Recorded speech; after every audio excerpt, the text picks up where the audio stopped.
Har bir erkakka jinsiy sog'lig'i bilan muammosi bo'lmasligi uchun bilish kerak bo'lgan 3 ta narsani ayta olasizmi? Jinsiy salomatlikni yaxshi holatda saqlash uchun birinchi bo'lib zararli odatlardan o'zini tiyilish kerak. Endi zararli odatlar ko'p. Ichish deymiz, chekish deymiz va hokazo zararli odatlar. Ikkinchisi bu sog'lom turmush tarzida yashash. Agar noto'g'ri yashash tarzida yashasa, ya'ni ko'p asab qiladigan bo'lsa, vaqtida ovqatlanmaydi, vaqtida dam olmaydi va hokazo sport bilan shug'ullanmaydi.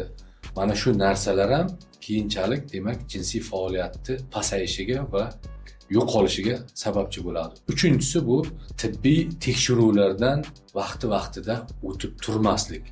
O'zini tekshirtirib turmaslik ham demak keyinchalik jinsiy faoliyatining buzilishiga olib keladi.